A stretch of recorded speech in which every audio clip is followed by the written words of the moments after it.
Olá, meu povo! Quanto tempo! Eu prometi vir aqui uma vez por semana e eu não tô conseguindo nem postar a segunda parte do meu testemunho. Eu tô gravando esse vídeo agora e, obviamente, ele vai pro ar depois de eu conseguir postar a minha segunda parte do testemunho. Mas tá sendo luta, eu não tô conseguindo baixar ele em lugar nenhum aplicativo. A hora que eu vou baixar, fica um tempão baixando ele. A hora que vai salvar, ele some. Tá sendo muito luta. Meu filho começou a andar e eu dou glória a Deus por esse momento que ele tá andando, porque ele saiu do meu braço, ele sempre foi muito pesadinho e eu me deu uma tendinite horrível. Então, mas, por outro lado, né, é mais trabalho. Então eu não tô conseguindo gravar os vídeos, eu não tô conseguindo gravar meu pós-deserto, mas aqui estou. E eu vou conseguir gravar esse pós-deserto. Porém, não vai ser aquele testemunho, acredito eu, que não vai ser aquele testemunho tão longo e tão detalhado quanto ao meu testemunho de casamento. Por quê? Primeiro, que faz muito tempo, assim, né? Uns 3 anos que isso aconteceu. Que começou a acontecer, faz uns 3 anos. Segundo, eu esqueci muita coisa. Graças a Deus. Deus tem tirado muitos detalhes que poderiam me machucar ainda da minha cabeça. Então, eu não tenho com clareza, né, as datas de tudo que aconteceu, com muito detalhe, igual eu tive no testemunho de casamento. Mas eu vou tentar ao máximo conseguir aí fazer um testemunho de pós para vocês. E eu espero que o meu áudio esteja saindo bem. Se ele não estiver saindo bem, vocês vão ter que escutar ele baixo mesmo. Porque hoje é um raríssimo dia onde o Gabriel não está em casa. E ele não vai voltar tão cedo. E meus filhos já estão dormindo. E eu tô aqui gravando. Então, se a minha voz sair baixa, sinto muito. Não vai ter outro dia que eu vou gravar. Vai ser hoje mesmo. Gente, então vamos lá, eu vou começar desde o dia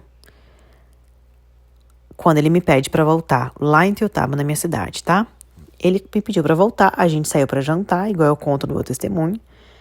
Quando a gente tava voltando pra casa, até no meu testemunho eu até falo isso, nós tínhamos marcado de ir dormir num hotel, né? Passar a noite no hotel, né? Enfim, conversar melhor, ter nosso momento íntimo. Melhor e tal. E ele não quis ir pro hotel. Ele saindo do restaurante, nós fomos direto pra minha avó. Ele falou que ele não se sentia bem ainda de dormir comigo. Tipo, com a Liz Maria lá esperando a gente no outro dia. Enfim, começou a dar umas desculpas. Hoje eu vejo que é desculpa, mas naquela época eu achava, não sei o que eu achei, nem lembro o que eu falei no testemunho sobre isso. Eu achei, sei lá, pressão, sei lá, enfim, começou a desculpa. E beleza, passaram-se, acho que 4 dias depois, 3 ou 4 dias depois, ele foi embora pra Inglaterra. E a gente não teve relação sexual mais, desde o momento que ele me pediu pra voltar, até o dia que ele foi pra Inglaterra. Quando ele foi pra Inglaterra, teve a pandemia, né? Estava na pandemia e eu peguei Covid e demorei a voltar pra Inglaterra. Eu perdi vários voos, como eu também falo isso no testemunho, acredito eu. Cheguei na Inglaterra. Eu cheguei aqui e... Ai, gente, eu até arrepio, porque muita coisa aconteceu. Muita coisa boa, muita coisa ruim. Quer dizer, muita coisa ruim no começo, mas muita coisa boa, muita glória. Eu cheguei aqui e foi muito difícil. Primeiro que eu cheguei num lugar onde a gente não conhecia absolutamente ninguém, graças a Deus, porque aquele lugar onde a gente estava, aqueles amigos dele, as OM, tudo lá, enfim, Deus preparou esse lugar maravilhoso, calmo, pra gente viver longe de tudo e de todos, muito longe. E eu lembro que na primeira ou segunda semana eu fui fazer minha sobrancelha, a mulher da minha sobrancelha falou assim, eu sou católica, mas você que é evangélica, tem uma igreja evangélica brasileira aqui em Oxford e tal, que eu posso te levar lá. E ela me levou lá, eu conheci um monte de mulher, no outro dia eu já estava no chá das mulheres da igreja e eu me enturmei com todo mundo. E foi muito maravilhoso, foi muita bênção, porque ali eu encontrei uma família, né? Foram muitas mulheres que eu fiz amizade e o Gabriel começou a enturmar com os maridos das mulheres. Naquela época, a maioria deles ainda não frequentava a igreja como as mulheres frequentavam. Muitos deles não eram convertidos ainda. Como o Gabriel também não era convertido, então ele se identificou. Então, a gente fazia churrasco aqui em casa, os casais vinham, enfim. Isso me ajudou muito, porque, né, eu não me vi sozinha mais. Agora, quanto aqui em casa, gente, foi muito estranho. Porque você volta com uma pessoa e você tá diferente, a pessoa também. Só que quem tava buscando, principalmente quem se converte nesse meio, ou mesmo quem já era convertido, mas se encontra mais em Jesus, nessa tempestade, nessa dor, você é outra pessoa, você é uma pessoa muito melhor. E aquela pessoa que você voltou, ela tá do mesmo jeito ou ela tá pior. Porque o que ela aprendeu na rua, né, durante a separação, fez essa pessoa se tornar muito pior. É muito raro um homem que encontra Jesus assim na separação e volta para a mulher convertido. De milhares de testemunhos que eu já ouvi, pouquíssimo aconteceu isso, né? E assim, deve ser uma bênção, porque comigo não foi assim. Foi muito difícil. Então eu não sabia nem o que eu conversava com ele aqui dentro de casa, porque durante 2 anos, quase 2 anos da nossa separação, eu vivi para Deus. Eu parei tudo na minha vida e eu li a Bíblia inteira. Falei assim, eu vou ver a Bíblia desde a primeira página até a última, eu vou fazer devocional.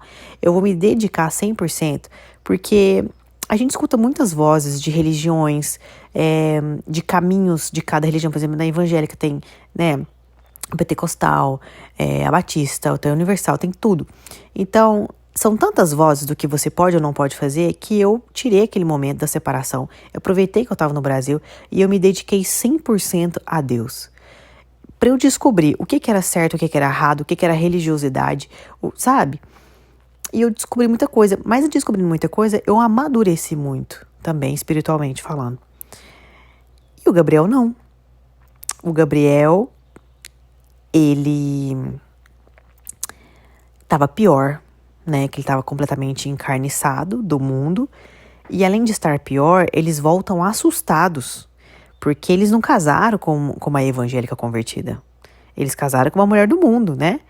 E quando eles voltam para casa, a mulher tá lá convertida.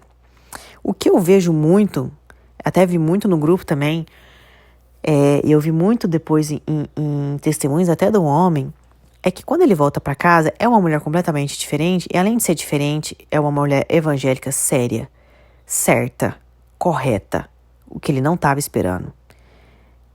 Além disso, aí ele chega em casa, a mulher tá escutando louvor alto, tá de joelho, lendo a Bíblia, tá acordando de madrugada, pondo a mão na cabeça, o cara enlouquece. Mas eu não fiz isso. Eu me retive muito, sabe? Eu começava a escutar louvor, quando ele chegava em casa, eu parava o louvor. Não porque eu tinha medo dele, mas por respeito a ele, porque eu sabia que ele não gostava. E pra não assustar, nem nada, sabe? Pra não querer empurrar a religião de goela abaixo, ou querer empurrar Deus de goela abaixo. Eu parava. Eu orava quando ele não tava. E foi, sabe, bem de pouquinho em pouquinho. E aí, gente, eu não sabia que eu conversava com ele. Eu não tinha assunto pra conversar com ele dentro de casa. Eu pisava em ovos, literalmente. O que começou a acontecer? A Liz Maria sempre chorou muito, né? Ela sempre foi uma criança que chorava muito. Ela acordava muito de madrugada. Gente, ela me deu muito trabalho. Até com uns 2 anos de idade, ela acordava, tipo assim, a cada 45 minutos à noite, sabe? E foi muito difícil. Então, para não sobrecarregar ele, para não assustar ele, porque ele nunca tinha sido pai até então, eu não deixava ele fazer nada. Eu não queria que ele acordasse. Eu ficava com medo dela ficar chorando demais e ele falar, nossa, o que é isso? Pode pegar essa menina aqui e sair daqui, porque era o que eu tinha na minha cabeça. Que a qualquer momento ele ia achar isso muito pesado, a rotina do trabalho dele, mais estar em casa, com uma criança que só gritava na cabeça dele, porque, gente, ele nunca tinha sido pai, então eu não tinha tanta certeza que ele tinha esse amor todo de pai para filho, entendeu? Então eu comecei a ter medo dele, eu comecei a ter, tipo, pisar em ovos. Ele nunca reclamou, ele nunca deixou passar uma transparência de que alguma coisa estava incomodando ele, só que eu tinha muito medo. Né, eu comecei, tipo, a surtar. E a qualquer momento, todos os dias, Eu achava que ele ia abrir a porta e que ele ia falar que ele não tinha conseguido ficar comigo e que ele não queria mais voltar pra gente. Gente, todos os dias eu achava que isso ia acontecer. Não que eu profetizava isso, mas meio que eu preparava pra isso, entendeu? E aí foi. Passou um mês que eu tava aqui. A gente não tinha tido relação sexual ainda. O Gabriel, extremamente mulherengo, extremamente apto em sexo, né? Doente por sexo. A gente não tinha tido ainda.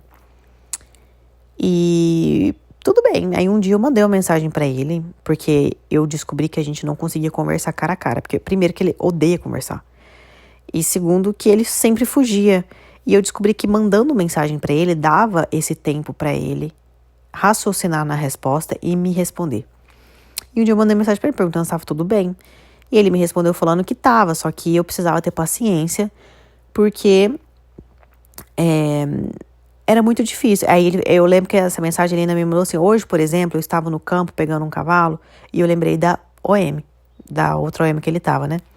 Eu lembrei da OM, que eu sinto muito saudade dela, mas eu sei que vai passar. Então eu tô te pedindo paciência, porque eu voltei com você por amor a Liz Maria, não por amor a você. Mas eu sei que um dia isso vai voltar, eu vou voltar a te amar de novo. Mas tenha paciência. Beleza. Segundo mês que eu tava aqui, terceiro mês, no quarto mês, eu já tava surtando, né? Falei, gente, 4 meses sem ter relação sexual com uma pessoa que era extremamente apta a isso. Eu nunca duvidei de mim. Eu nunca, tipo assim, muita gente pergunta, mas como é que tava a sua autoestima? Gente, minha autoestima nunca baixou por causa disso. Tipo, eu tô gorda, tô feia. Não. Eu sabia que o problema não era comigo. Mas eu tava cansada. Eu tinha acabado de vir de 2 anos de luta. Uma semana antes dele voltar, eu tava querendo desistir real, oficial. Sabe? Era a semana que eu tava muito querendo desistir. Eu tava muito cansada. E eu só não aguentava mais. Eu nunca quis desistir, separar dele de novo. Mas eu simplesmente não aguentava mais. E eu comecei a perguntar a Deus. Aí depois de 4 meses que eu tinha voltado pra cá, aí, gente, aconteceu uma coisa. Eu não mencionei essa parte no meu testemunho de casamento. Eu acho que eu não mencionei. Pra ninguém achar que como é que fala? Preconceito. Mas eu vou mencionar aqui porque é realmente o que aconteceu. Ele tinha... ele já teve umas relações sexuais. Algumas ou uma, não lembro. Mas ele conversava muito com uma anã. E aquilo me enlouquecia, né? Principalmente na separação e tal. Mas isso tudo já começou antes da gente casar. E durante esses 4 meses que eu voltei pra cá, eu já tava cansada, esperando, né, ele ver o que ele fazia da vida. E eu peguei uma mensagem no celular dele. Aí, gente, é o seguinte. Eu nunca quis ter acesso ao celular dele depois que a gente voltou. Nunca. Todas as vezes que ele colocava a senha no celular dele, eu virava o rosto. Todas. E aí teve uma semana assim em seguida, todos os dias, ele colocava a senha na minha frente. Aí teve uma vez que, sem querer, eu vi os 2 primeiros números e já virei o rosto. Aí, tipo, no segundo dia, eu vi os 2 números do meio. E aí eu virei o rosto. Aí depois de uma semana, eu vi os 2 últimos números. E aí eu gravei. E aí não consegui, né? Entrei no telefone. E vi que ele tava conversando com essa anã. E, tipo assim, mensagens super, né, sensuais e tal. Aquilo ali, eu explodi. Mas eu explodi por dentro. Porque eu guardei por muito tempo. Eu guardei por mais 4 meses dentro de mim, sabe? A única coisa que eu comecei a fazer é que eu comecei a colocar um pouco mais de pressão. Falei assim, mas não dá, né? E aí foi quando eu comecei, tipo, a me soltar um pouco. E eu comecei a falar pra ele, falei, você sabe que eu lutei por você há muito tempo. Mas isso não quer dizer que eu não sei meu valor. Isso não quer dizer que, não tendo o valor que eu preciso, que eu mereço, que um marido tem que dar pra mulher, que eu não vá sair de casa de novo. E talvez eu nem sairia de casa pra desistir de você. Mas eu sairia de casa pra te dar o tempo pra você ter certeza daquilo que você quer. Porque o relacionamento que nós estamos tendo hoje, ele não existe. E eu não lutei 2 anos da minha vida, eu não sofri 2 anos da minha vida que nem uma condenada pra viver o que eu estou vivendo hoje. Ah, mas tenha paciência. Não. Eu não vou ter. Porque essa enrolação sua do que tá acontecendo entre nós, ela pode durar 3, 4, 5, 10 anos. E eu não vou esperar mais. Pronto, rolou o sexo naquela semana ali. Mas eu nunca contei pra ele nada, sabe? Do que eu vi do celular. Ah, eu também não vi só isso. Eu vi, tipo assim, ele mexendo com algumas mulheres no Instagram, sabe? Curtindo umas fotos aqui, outra ali, mandando uns comentários em alguns stories. Alguma mulher que colocava foto de biquíni. Ele, nossa, que maravilhosa. Enfim, nada que me surpreendeu muito, né? Porque ele não veio convertido, ele voltou deixando muito bem claro que ele tava voltando pela Liz Maria e não por mim. E é isso. Eu sabia que ele não saía de casa, ele não encontrava com ninguém. Quando ele ia tomar uma cerveja, ele tomou, tipo assim, 2 vezes no ano uma cerveja com os amigos dele, voltou 9 horas da noite, então eu sabia que me trair ele não tava. Mas ele tava me traindo nas redes sociais. E aquilo ali eu guardei. Eu achei que devia guardar e guardei. Ah, eu lembro eu não sei se eu falei, que eu cheguei a mandar um áudio no meu grupo, que teve um dia que eu armei igual um pavão. Falei, hoje eu vou rasgar a chita pra ele. Falei, não, aí não dá, gente. Porque, gente, eu tô falando da Nan, por quê? Eu nem sabia, por tudo que é mais sagrado, eu nem sabia que uma pessoa com nanismo se relacionava com uma pessoa, tipo, mais alta. Eu não sabia que isso era possível. De verdade, eu não sabia. Eu fiquei sabendo pelo Gabriel, né? Aí muita gente fala, meu Deus, nossa. Muita gente, tipo, racha o bico de rir disso. Mas, gente, eu vou fazer o quê? É a verdade, entendeu? Eu tô contando a verdade. E, enfim. E aí teve um dia que eu falei, nossa, hoje eu vou rasgar essa chita com esse menino. Não aguento mais, entendeu? Eu vou jogar tudo pra ele, vou falar tudo que eu sei, que eu li. E eu vou esperar ele chegar em casa. Gente, o Gabriel chegou em casa, me deu uma dor de barriga. Que eu acho que Deus me deixou no vaso o tempo todo. Enquanto eu não parei com a minha vontade de rasgar a chita com ele sobre isso, Deus o me tirou do vaso. Me deu uma dor de barriga que eu nunca tive na minha vida. E aí, beleza. Aí depois desses 4 meses que rolou uma relação, eu falei, nossa, agora vai, né? Não, gente. Tudo de novo. 1 mês, 2 meses, 3 meses. Nisso, aí eu fui pesquisar, falei, o que fazer? Porque assim, se ele não tivesse vontade, se ele não tivesse, sei lá, né? Se ele não tivesse vontade, ele não estaria mandando mensagens sensuais para outras pessoas. E nem ficar comentando foto delas no Instagram e tal. Naquela época, ele mal via os meus stories. E eu trabalhava fora. Eu ficava 3, 4 dias da semana fora de casa. E ele ficava com a Liz Maria. Eu cheguei a tentar não mandar nude, sabe? Mas uma foto sensual. Gente, ele não comentava nada. Ele ria. Ha. Falei, meu Deus, que tá muito esquisito. E eu comentei com a minha pastora. Comentei com uma outra, um vaso de Deus lá na igreja. E esse vaso de Deus dessa mulher, ela me virou pra mim e falou assim, ó. Vai pra cima. Vai pra cima. E tenta. E continua tentando. Porque é isso que o inimigo quer. O inimigo quer que você estressa, que vocês se esfriem. E vai pra cima dele. E aí, gente, começou a minha labuta de ir pra cima do menino. Vocês não têm noção o que eu fiz. Tudo. E roupa, e acessório, e fantasia. Gente, cá entre nós, testemunho, né? Vamos lá, detalhar.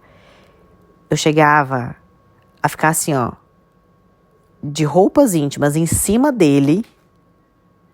Ele olhava pra mim, ele ria e ele falava, sai de cima, você tá perdendo seu tempo. Você vai ficar com vontade à toa. Ele falava isso, gente, por tudo que é mais sagrado.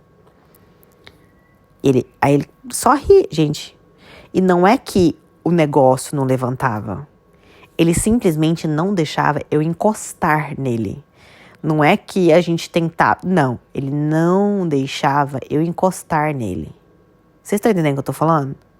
Eles não. Tipo, ai, deixa eu ver. Não, não deixa. Ele não deixava eu encostar nele. Beleza. Eu só sei que depois de 6 meses a gente tinha tido relação. Depois de 7 meses a gente tinha tido relação 2 vezes. Com muito custo. E você via assim, ó, na cara dele, que ele tava fazendo o maior esforço da vida dele pra estar ali tendo relação comigo. Teve até um dia, eu não sei se foi na segunda vez ou na terceira vez que a gente teve, que ele começou a ter ânsia de vômito. Depois que a hora que acabou. Eu até repito falar isso. Gente, aí foi muito sofrido, porque assim, eu realmente sabia que o problema não era meu. Isso não me afetava, realmente não me afetava.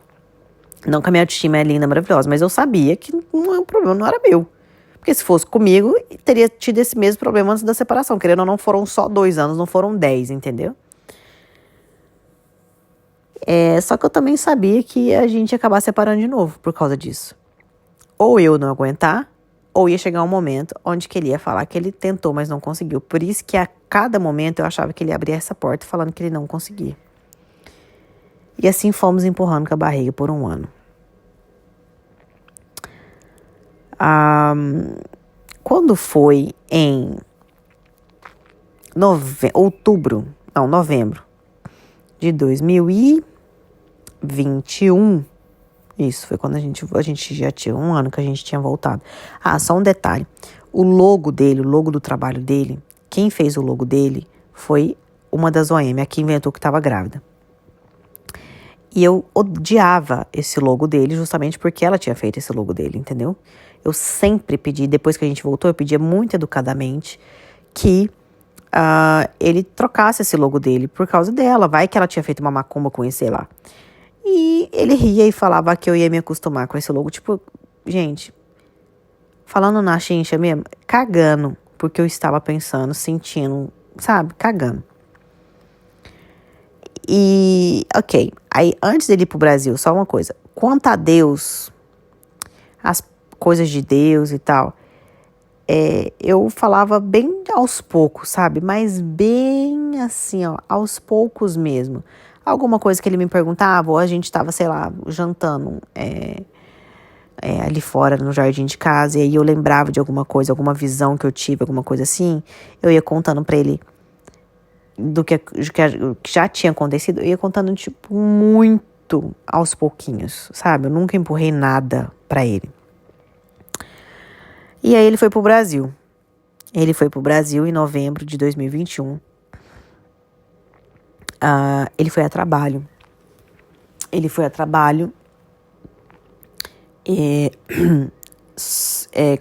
comprar cavalo no Brasil com 2 clientes dele.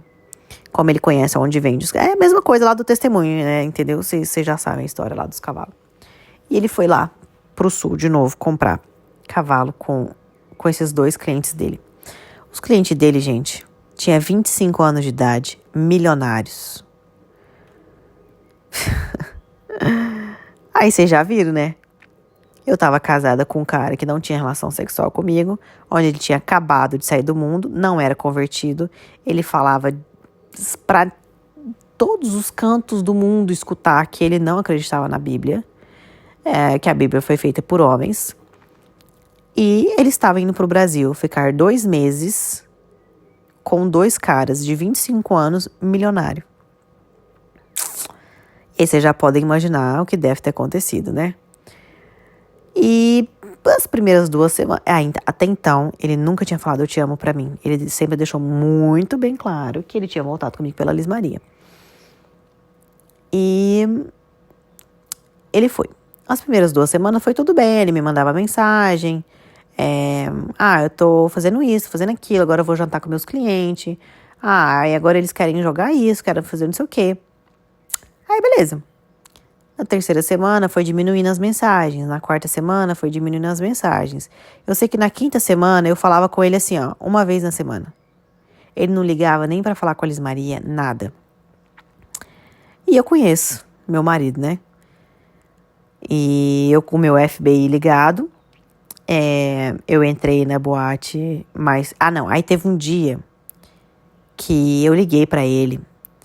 Lá no Brasil, era... Eu só sei que teve um dia que ele me mandou mensagem, era tipo 3 horas da tarde de lá. E eu tinha ligado pra ele nesse dia, era umas 7 horas da manhã no Brasil. Que eu vi que ele tava online, 7 horas da manhã no Brasil. Esquisito. Não, era 6 ou 7 por aí. Eu liguei pra ele por vídeo, ele não me atendeu. Ele continuou online, eu liguei pra ele de novo, ele não me atendeu. Naquele momento, eu estava na casa da minha amiga aqui era 11 horas da manhã. Eu olhei pra minha amiga e eu falei pra ela, o meu marido está na cama com outra mulher. Eu conheço ele. E beleza. Isso era uma coisa que eu jamais iria saber, né, se era verdade ou não. E naquele dia, eu entrei na boate mais cara que tinha de Porto Alegre, que ele estava em Porto Alegre. Eu entrei na boate mais cara, no perfil da boate mais cara, tinha tido uma balada topíssima. Eu comecei a ver todos os vídeos, todos os stories de todas as pessoas que tinham marcado aquela balada. E eu achei o meu marido na balada, óbvio. E eu fui contar isso pra ele, tipo, meses depois. Eu não falei nada, absolutamente nada. Ele me deu a maior desculpa do mundo, que ele não sabe como que o telefone dele tava online, que ele não tava online, que ele tava dormindo, e que perderam o telefone dele, e que os amigos, que os clientes dele tinham ido nessa balada, e que eles brigaram, que os caras estavam na polícia, aí ele foi na polícia buscar esses meninos. Gente, ele fez uma desculpa que vocês não têm noção. Que eu quase acreditei, mas conhecendo meu marido, eu não acreditei. Minha mãe tava aqui em casa, minha mãe olhou pra mim e falou assim, você não tá acreditando não, né? Eu falei, não. Aí tá. Na sexta semana, ele ia ficar 2 meses lá, certo? Na sexta ou sétima semana, não lembro direitinho. Eu sei que, chegando na véspera, aí eu ia encontrar com ele no Brasil. Eu ia pro Brasil, ele ia me buscar do aeroporto e tal. Eu já tava passando muita raiva. Eu ligava, ele não atendia, eu mandava mensagem, ele não respondia, não tinha comunicação nenhuma. Falei, quer saber? Eu vou te bloquear pela minha sanidade mental. Porque eu fico esperando mensagem, eu fico esperando ligação sua filha tá esperando ligação sua. E pra eu não ficar esperando, eu vou te bloquear, que assim eu sei que você não vai ligar. E eu bloqueei ele em todos os lugares possíveis. E começou a me dar vontade de não ir pro Brasil mais. Vou fazer o quê de férias com um cara que tá, sabe? Não, gente, eu não queria, já não aguentava escutar a voz dele mais. Eu falei assim, eu não vou mais pro Brasil. Mandei mensagem, falei, não vou mais, não quero mais. E fica no Brasil, fica de férias ali com a sua família. Eu ia lá pro Brasil, acho que eu ia ficar uns 14 dias só. Fica aí os 14 dias com a sua família. Quando você voltar, a gente precisa conversar. E ele, não, pelo amor de Deus, minha família tá te esperando, minha família tem que ver eles, Maria, minha mãe tá morrendo de saudade, não sei o que, não sei o que, não sei o que. E eu só fui em respeito pela família dele. Eu fui pro Brasil. 2 dias antes de ir pro Brasil, como ele estava bloqueado em absolutamente tudo, ele me manda deixa eu lembrar o que ele me mandou. Uma mensagem de texto, que eu tinha bloqueado ele no Instagram, nos Instagram da vida, nos WhatsApp, e a ligação dele. Mas eu não tinha bloqueado o número, né? E ele me mandou uma mensagem, um texto gigantesco. Eu não lembro direito o texto, gente, sério, que muita coisa apagou da minha cabeça. Mas eu não lembro do texto. A única coisa que eu lembro é que ele falava que aquele dia ele descobriu que eu era o amor da vida dele. Que ele tava me esperando, que ele tava morrendo de saudade. E no final ele falou assim, e eu te amo muito. Eu não respondi. Eu não respondi nada. Fingi demência e fui pro Brasil. Cheguei lá, ele falou assim, você leu minha mensagem e tal? Eu falei, aham. Não, gente, aí só um minuto. Cheguei no aeroporto. O Gabriel desmaiando de chorar, de emoção de estar me vendo. Aquilo ali eu achei muito esquisito. Muito mesmo. E ele chorava desesperado, ele me abraçava, ele abraçava a Liz Maria, ele chorava de felicidade. E eu olhando assim, ó. Não, eu devia estar fazendo esse áudio aqui agora, me filmando, porque, gente, vocês tinham que ver minha cara. Eu olhando assim, uma cara de... O que eu faço? Porque cheguei lá armado, o cara desmaiando de chorar, eu não tava entendendo. Aí depois ele me perguntou, você viu minha mensagem? Eu falei, aham. Ele, você viu que eu falei que eu te amo? Eu falei assim, mas isso eu sempre soube. Você que não sabia disso. Mas enfim. Aí chegamos lá na casa dele, da família dele, ele ficava me beijando toda hora na frente dos outros. Falava, meu Deus, o que é isso? O que tá acontecendo? E ali eu vi um Gabriel completamente apaixonado. Mas muito apaixonado. Como se assim, ó, a gente tivesse... Sabe aquele namoro de borboleta na barriga. Ele tava, assim, completamente, alucinadamente apaixonado por mim. E eu assustadíssima, sem saber o que fazer. Beleza. Passamos Natal, Réveillon e viemos embora. 9 de janeiro de 2022, aniversário da Liz Maria. Como tava frio e tal, eu fiz só um cupcake com ela, pra ela poder desenhar o cupcake que ela queria. Nós chamamos só um casal que trabalha aqui na fazenda pro meu marido, pro Gabriel, pra vir comer esses cupcakes. E o Gabriel. Eu conhecendo muito bem o Gabriel, ele levantou da mesa, estávamos só nós, ele levantou da mesa e foi pra uma outra mesa e ficou no celular. Mas conhecendo ele, eu sabia o que ele estava fazendo no celular. E ele foi trabalhar. Todo mundo saiu também, só ficou a menina, a mulher do cara que trabalha pra ele, ficou aqui e me deu um plim na cabeça. Ele tinha ido pro Brasil esses 2 meses a trabalho com o meu telefone. Um dos telefones que eu tinha, ele foi com ele. E ele me devolveu esse telefone, né? Tava aqui no meu guarda-roupa. Me deu um plim, assim, do nada. Não sei se foi Deus ou se foi o inimigo. Que falou, pega o telefone. Dá uma olhada. Eu olhei pra menina e falei assim, Sabrina, fica aqui com ela rapidinho, com a Liz Maria. Fui lá, carreguei o telefone. Eu abri o telefone. Gente. Homem, meu Deus. Como um homem consegue não ser esperto? Eu não vou falar outra coisa, porque eu sei que tem muito homem aí que me segue também, que escuta meus áudios, então eu não vou rebaixar eles, não. Mas a inteligência do homem, às vezes, a gente ela tem que ser estudada. Ele me entregou o meu telefone com tudo dele aberto, todas as redes sociais. Até, eu não lembro se o WhatsApp também tava. Não. Com o WhatsApp do número do Brasil, tudo aberto, gente. Tudo. Ali, no aniversário da minha filha, eu vi tudo o que o meu marido fez no Brasil por 2 meses. Tudo! Vi as fotos, vi mensagens, vi, inclusive, ele tava na mesa conversando, que eu falei que ele tava conversando, que eu sabia o que ele tava fazendo. Ele tava conversando com uma mulher, falando, ele tinha acabado de falar que ele tava indo pras cocheiras pra bater uma, pensando nela. Era uma mulher lá do sul, né, de Porto Alegre também. Aí eu fui nas mensagens, eu vi ele falando pro cara que vende os cavalos, nossa, ontem eu peguei a fulana, comi ela assim, assim, assado, eu cheguei tal hora em casa, eu vi as fotos deles, eu vi mensagem dele levando prostituta pros clientes dele. Gente, eu vi tudo, tudo. Ali, naquele momento, eu falei, agora chega. Não quero mais. Agora chega. Eu comecei a chorar, a tremer e falei assim, Senhor, me desculpa, eu já não queria nem ter voltado com ele. Eu voltei, já faz 1 ano e 2 meses que nós voltamos, nada mudou. Agora o cara tá fingindo de apaixonado, tá conversando com outra mulher aqui dentro da minha casa e tudo isso aconteceu envolvendo prostituto. Eu não quero mais, não quero. Eu tirei print de algumas coisas dele, algumas conversas dele lá do sul. Tirei print dele conversando com essa menina no Instagram. Aí tinha assim, ó, gente, umas 30 mulheres no Instagram. Não tô brincando. Umas 30 mulheres no Instagram.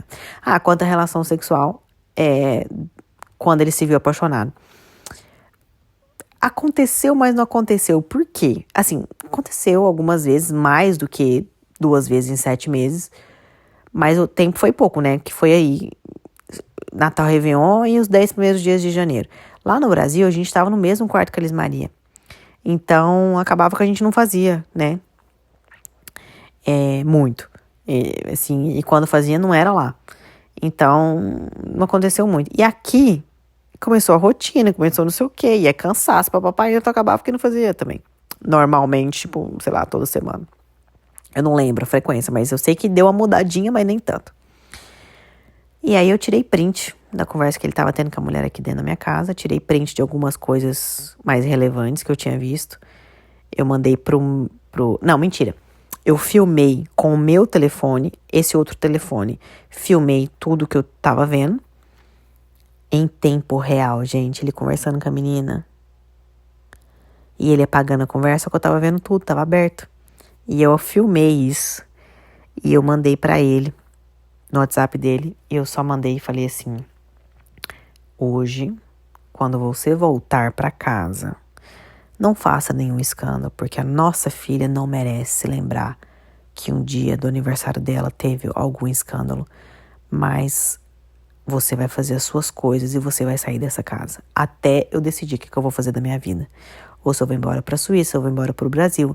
Mas você vai sair dessa casa até eu decidir o que eu vou fazer. Mas a partir de hoje, eu não te quero mais. Nunca mais na minha vida. Eu falei assim. Gente, ele chegou aqui em 2 segundos, que nem um raio. Porque eu achei que ele ia vir bem mais tarde, né? Que ele tinha ido voltar pro trabalho. Ele chegou aqui nem um raio, tremendo, louco, assim, ó, ofegante. Aí a Liz Maria tava brincando comigo, ele abriu a porta e falou: você tá ficando louca? Por que você fez isso? Falei, hã? Por que você fez isso? Falei, fez o quê? Pegar o telefone. Falei, a culpa é minha ainda. Aí a hora que ele quis começar a falar, ele falou assim, ó. A Liz Maria está acordada, é aniversário dela. Você não vai abrir a sua boca. Eu vou dar banho nela, ela vai jantar. Depois que ela dormir, eu converso com você.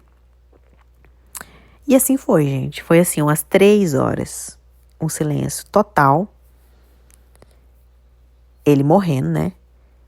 E eu na paz do Senhor. Eu não queria nem conversar com ele. Nossa, eu ia escutar lorota e desculpa. E não sei. Eu não tava afim. Realmente, eu não. É uma coisa que eu não tava afim, era de escutar a lorota dele, entendeu? E assim foi. Dei banho na Liz Maria e vim pra sala. Cheguei na sala, falei, o que você quer falar? Ele, acho que eu não quero falar mais nada, não. Falei, como não? Ele, não. Aí eu fiquei louca. Aí eu comecei a chorar. Eu falei, mas por que você fez isso? Eu te esperei 2 anos da minha vida, enquanto você curtiu sua vida, enquanto você fez o que você fez, eu fiquei te esperando, eu fiquei orando, eu fiquei lendo a Bíblia, eu me converti, eu me preparei pra estar aqui, eu fiquei 2 anos te esperando, agora já faz 1 ano que a gente voltou, continua a mesma merda de sempre, tipo, tá até pior, né? Enfim, fui falando um monte de coisa, falei, e como que você teve coragem de fazer isso comigo? Por que você fez isso? Por que você voltou pra mim então? Por que você nunca largou de mim? Por que você não separou de mim antes?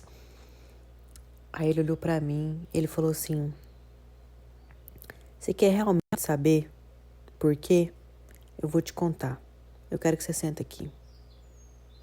E foi a conversa mais sincera que o Gabriel já teve em toda a vida dele. Peraí, gente. Tomando um leite quente aqui, porque eu preciso dormir já. E até agora eu não comi nada. Ele virou pra mim e falou assim, ó, eu voltei com você, gostando da OM. Foi muito difícil pra mim. Eu não conseguia conversar com você, eu não conseguia te olhar. Eu sabia que ia voltar, eu tinha muito trauma, eu era muito aborrecido porque você me deixou.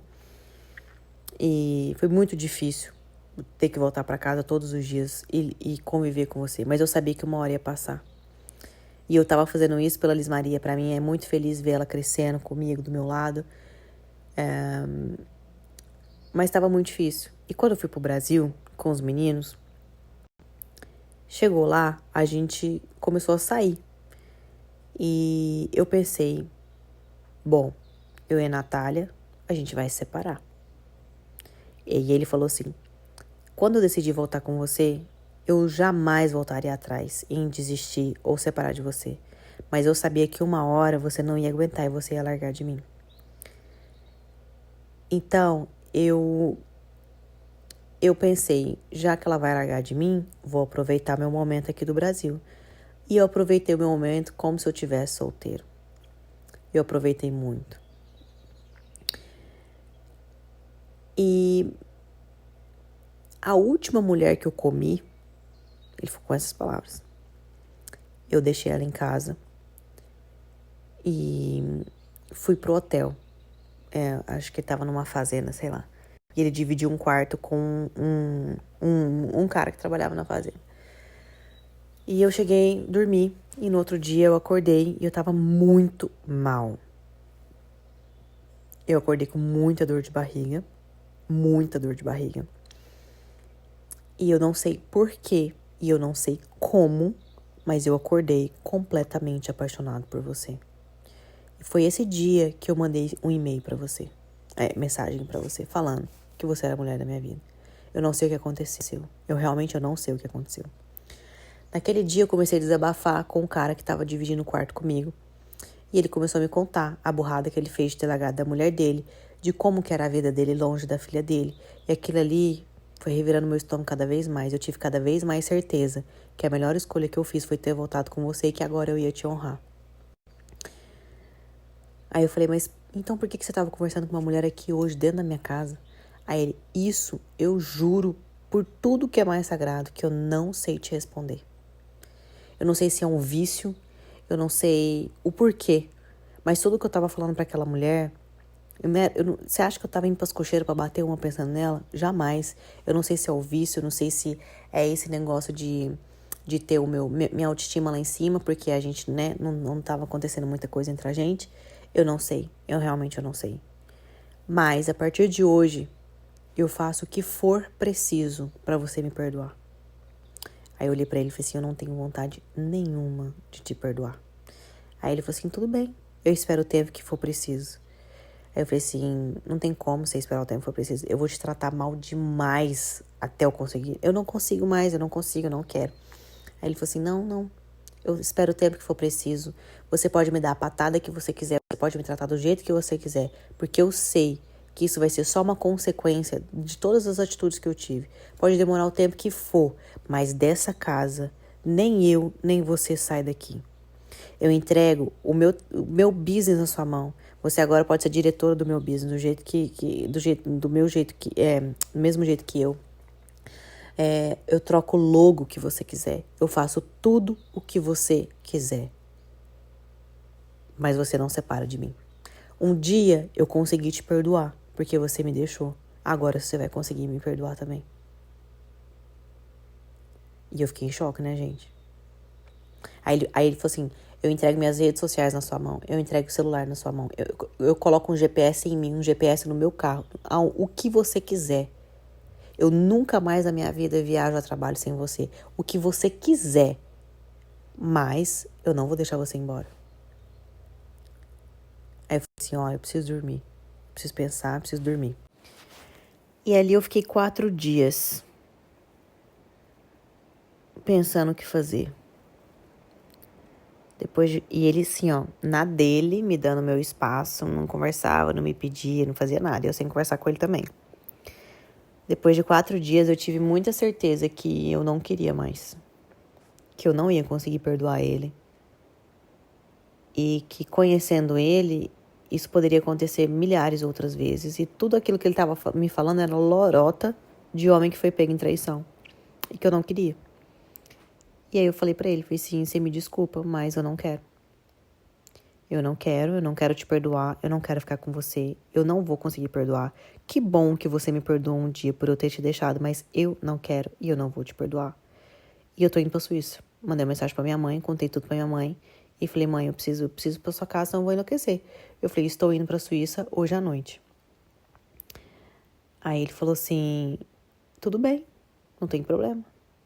Vai pra Suíça, fica o tempo que for preciso, mas você vai me perdoar sim. Daqui eu não vou sair, e nem você. Você vai me perdoar. E fui. Fui pra Suíça e eu fiquei 3 semanas na Suíça. Eu conversava com ele o básico do básico do básico do básico. E ele já tinha falado que ele iria na Suíça me buscar, que ele ia ficar lá 2 dias. E ele me buscaria, né? E eu fiquei na Suíça 3 semanas.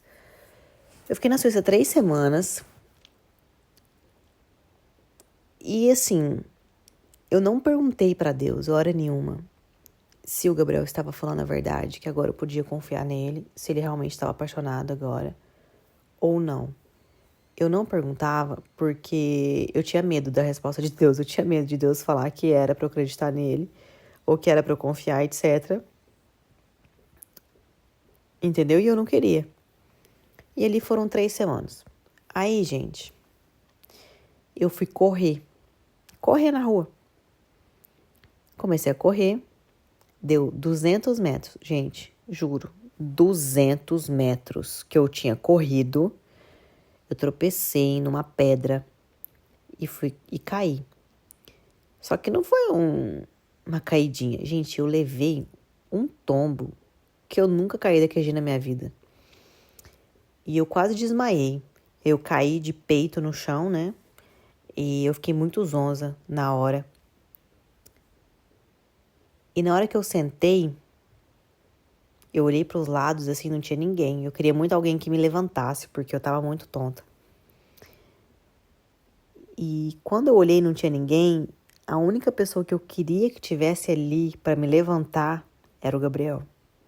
Foi a primeira coisa que eu senti, mas eu ignorei totalmente isso daí. E eu me machuquei para valer, eu machuquei meu joelho, não quebrei nada, graças a Deus. Mas eu machuquei meu joelho de uma forma que eu fiquei 1 ano sem dobrar o meu joelho direito. Foi muito difícil. Eu machuquei bastante. E eu fui para uma montanha, com aquele joelho lascado, um frio de lascar o piqui do Goiás. Não tava nevando nem nada, mas tava frio. E eu não podia colocar calça, eu não podia... Gente, ai meu Deus, eu coloquei um macacão, tipo, pra cima do joelho, o povo lá todo cheio de agasalho, e eu lá morrendo de frio. E fui pra essa montanha. Fiquei nessa montanha aí 5 dias. E conversando sempre com o Gabriel do básico, só pra ele ligar, falar com a Elis Maria e só, sabe? Ele me dando super meu espaço. Um dia antes dele chegar na Suíça, eu fui descer a montanha de carro. Eu olhei assim pro céu e veio na hora no meu coração, assim, perdoar não é um sentimento.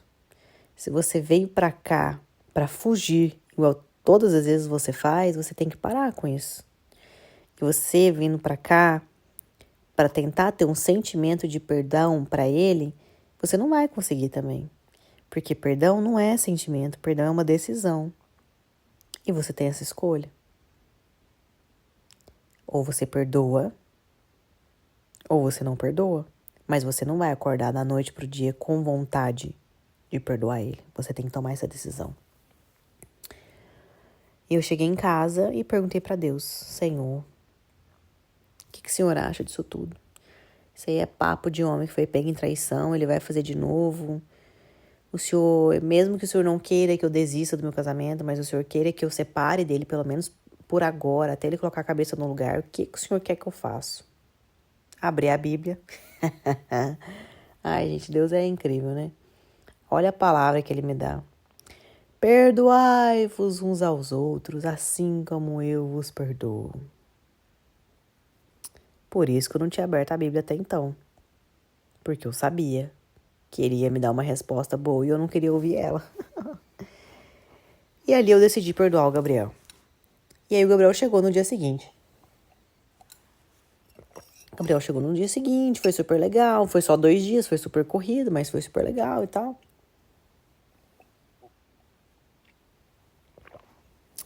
E vim embora com a decisão de perdoar.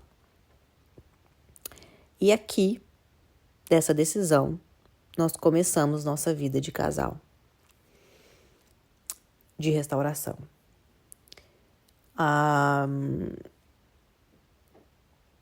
Às vezes vinha na minha cabeça, né, algumas coisas, mas eu decidi perdoar. E para ter muita certeza, assim que eu voltei da Suíça, naquela mesma semana, eu fui no encontro de oração da minha igreja. E lá, a minha pastora, que sabia muito resumidamente o que tinha acontecido, ela veio para mim e falou assim: Deus está mandando te dizer que o homem que você sempre pediu para Deus ele tá te entregando agora. O homem que você desenhou tantas vezes no papel, do jeito que você queria, ele tá te entregando agora. Não perca essa oportunidade. Não deixe ele embora de novo. Agora é o homem que você sempre pediu. Então ali Deus me confirmou que não era papo de homem que foi pego em traição, mas era um novo Gabriel. Era um homem que eu pedi para Deus. E ali começou a nossa jornada de um casal que tinha sido separado, que tinha sido traumatizado, tanto um quanto o outro, onde quando eles voltam, o homem ainda está no regresso, mas a mulher está convertida com um filho dele, onde ele ainda não tinha sido pai, e ele trabalhando 2 vezes mais, eu trabalhando fora, porque quando eu comecei a trabalhar nesse trabalho fora de casa, a gente tinha acabado de separar. Então ele nunca me viu fora de casa 3, 4 vezes por semana. Então tudo novo mesmo. Então a maturidade completamente diferente. Nath, e a relação sexual, que era o nosso maior problema? Ela foi retomando aos poucos. Começou aí uma vez a cada 1 mês e meio, depois a cada 1 mês. E ela não saía dessa a cada 1 mês, uma vez por mês, sabe? E a partir desse momento que eu decidi perdoar, só coisas de casais mesmo foram acontecendo. Alguma discussão bem pouca, né? Nem briga, nem discussão, uma discussãozinha aqui, outra ali, só para colocar os pingos nos is. Eu parei de pisar em ovos, eu entendi que ele é pai, que ele tem que fazer parte da paternidade, que ele tem que me ajudar, que eu trabalhava, eu acordava 5 horas da manhã para dirigir 3 horas, para entrar no hospital às 8, e eu trabalhava das 8 às 8, e que eu acordava de madrugada 1000 vezes com a Elis Maria, mas que ele também podia, porque eu trabalhava, ele também trabalhava. E eu entendi, né, agora a casa era completamente diferente, e eu tentava sempre arrumar a casa ao máximo, muito mais do que antes da separação, porque eu não arrumava de jeito nenhum antes, né. Isso foi coisa só, né, só esse tipo de coisa que aconteceu desde essa época do perdão. Até que ele começou a trabalhar demais. Demais. E não tava dando mais pra eu ficar fora de casa 3, 4 vezes por semana. Por quê? Quando eu ficava fora, ele tinha que buscar a Liz Maria na escola às 5 horas da tarde. Então ele tinha que acabar às 5 da tarde. E ela entrava às 8 da manhã. Então ele tinha que começar às 8. Só que o trabalho dele, ele tem que começar antes. Às 8 da manhã ele já tem que estar montando o cavalo. Pra ele estar montando, ele tem que ter limpado as cocheiras, ter dado comida. Então normalmente ele começa às 5 da manhã. Ele acaba às 7 da noite. Então não tava dando mais e nós decidimos que eu ia pedir demissão do meu trabalho. Eu pedi demissão do meu trabalho. Com muito pesar, porque eu gostava muito do meu trabalho. E comecei a mandar CV para os hospitais aqui mais perto de casa, sabe? Eu comecei a mandar meu currículo aqui para os hospitais mais perto e eu tive 12 propostas de entrevistas dos hospitais prontas. Até que a minha empresa me mandou uma mensagem falando que eles tinham agora aberto em vários outros hospitais aqui perto de casa, que era 1 hora daqui de casa, que dava para eu ir e voltar todos os dias, não precisava dormir fora mais. E aí eu fui pra igreja de novo no encontro de oração, perguntar a Deus, ninguém sabia disso. Eu fui perguntar a Deus o que eu faria, se eu voltava pro meu trabalho ou se eu ia para outro hospital. E Deus trouxe 2 mulheres para falar comigo naquele dia. Uma delas foi minha pastora de novo, que não é a mesma pastora da época que a gente estava separado, viu, gente? Ela virou para mim e falou assim que para trás não se andava. Ela tinha falado isso, que ninguém anda para trás. Deus não tira uma coisa para fazer você voltar para ela de novo. Em questão do trabalho, né? Então eu já tinha entendido que não era para eu voltar pro meu trabalho. Então eu vou pro hospital. E chegou outra mulher, virou para mim e falou assim, ó, Deus tá mandando te dizer que é pra você ficar em casa. Que ele não quer que você trabalhe. Que agora tá na hora de você ser esposa e mulher e mãe que você nunca foi. Então tá na hora de você ficar em casa e tá na hora do Gabriel saber como é ser um sacerdote. Tá na hora dele aprender a falar não e tá na hora dele ser homem. Mas para ele ser homem, você precisa não prover dentro de casa. Ai, meu Deus, e as dívidas que ele tem? Meu Deus, ele tem muita dívida, como é que a gente vai pagar isso tudo? Ele fez muita dívida, né, na nossa separação, muita dívida. E Deus falou na hora, falou assim, essas dívidas não é problema seu. Essas dívidas é a consequência das atitudes que ele tomou. O salário do pecado é a morte, então é coisa ruim. Então esse é a consequência. E você não tem que trabalhar para prover dentro de casa para ele conseguir pagar as dívidas dele. Ele que se vire para pagar as dívidas e prover dentro de casa, porque é assim que eu quero. Gente, eu não tô falando que é assim para todo mundo, tá? Mas essa foi a minha situação. Aí eu falei, nossa, que da hora. Como que eu vou chegar em casa e contar pro meu marido, extremamente cético, que não acredita em nada, ele não acredita que ninguém tem visão, ele não acredita que Deus fala, ele não acredita que o povo tem profecia, ele não acredita em Bíblia, não acredita em nada. E eu vou virar pra ele e falar, ai, que lindo, Deus mandou eu falar que é pra eu ficar em casa, é você que se lasca com as suas dívidas, com as suas contas, você que se lasca com tudo. E aí eu até tinha perguntado pra essa mulher na hora, falei, meu Deus, mas e a escola da Liz Maria? Porque a gente pagava, assim, gente, um absurdo de escola pra ela, assim, ó, um absurdo mesmo. Quando eu falo absurdo é porque vocês não calculam o absurdo de escola que a gente pagava pra ela, porque é muito caro. E a pessoa me falou assim, ó, mas Deus quer você dentro de casa com ela. Ela tinha, né, um ano, ia fazer 2 anos. E Deus quer você dentro de casa com ela. Ela não tá na hora de ir pra escola. Então você pode tirar da escola. Eu falei, meu Deus, como é que eu vou falar isso pro meu marido maravilhoso? Aí eu fiquei uns 4 dias pensando como é que eu ia falar isso pra ele. E... Peraí, gente, deixa eu ver onde eu tô. Foi isso mesmo que aconteceu. E aí, eu falei isso aí eu cheguei e falei assim, amor, é o seguinte, Deus mandou falar isso. Agora, eu vou te ser bem sincera, é com você. Se você acha que você concorda, ótimo, maravilhoso. Se você acha que você não concorda e que é pra eu continuar trabalhando, eu vou fazer o que você mandar. Porque você é minha cabeça. Você resolve, você decide o que eu tenho que fazer. Eu não vou te desobedecer. Eu estou te falando o que Deus mandou eu falar. Agora, se você mandar eu trabalhar que é contra o que Deus está falando, aí você resolve com ele. Mas eu estou te passando a informação do que Deus mandou eu fazer. Se você quiser ir contra, você vai contra. Mas aí é seu problema com ele, não é meu mais. E ele olhou pra mim e falou assim, Deus vai estar sabendo, né, que eu vou estar testando ele se eu falar pra você não trabalhar. Porque, tipo assim, naquela época ele precisava muito do meu salário. Acrescentava muito dentro de casa o meu salário, justamente porque ele tinha que pagar as dívidas dele. Eu falei, claro, Deus sabe de todas as coisas. Ele não faz nada, né, à toa. Naquela época, gente, o Gabriel tinha entre 2 a 4 clientes por mês, tá? E ele sempre teve muito medo da gente literalmente passar fome se eu parasse de trabalhar. E a gente chegou a quase isso. A gente chegou num momento aonde, tipo assim, precisava comprar o leite para Liz Maria e o cliente dele ia pagar no dia seguinte. Só que naquele dia, a gente tinha que catar as moedas dentro de casa para comprar o leite. A gente quase chegou a um nível muito crítico. A gente também não chegava porque eu tinha o apoio da minha mãe. Se precisasse, tinha a mãe dele.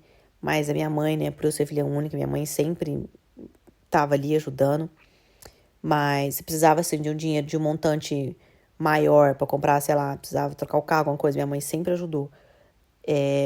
Mas eu sempre tentei afastar minha mãe disso, pra gente conseguir realmente fazer as tarefas que Deus estava mandando a gente fazer. Não adianta nada eu parar de trabalhar e minha mãe continuar me sustentando. Ia ser a mesma coisa. Então eu conversei isso com ela, expliquei pra ela e falei pra ela, mãe, você precisa parar de me mandar dinheiro. E ela entendeu. Mas, então eu sabia que se a gente chegasse a, entre aspas, passar fome, minha mãe iria estar ali. Mas Deus nunca deixou faltar, sabe? Tipo assim, o leite custava R$2,10, eu tinha R$2,10 dentro de casa. Aí no outro dia ele recebia do cliente. Aí começava tudo de novo. Mas isso foi em 2022, né?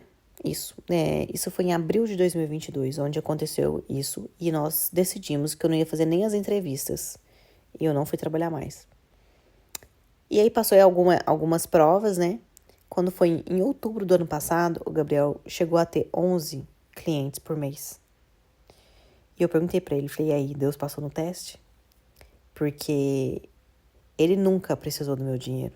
Ele conseguiu pagar as dívidas dele, ele conseguiu melhorar o business dele, e eu comecei a trabalhar no business dele, né? Eu comecei a ser eu que inventei um contrato, porque era muito desorganizado.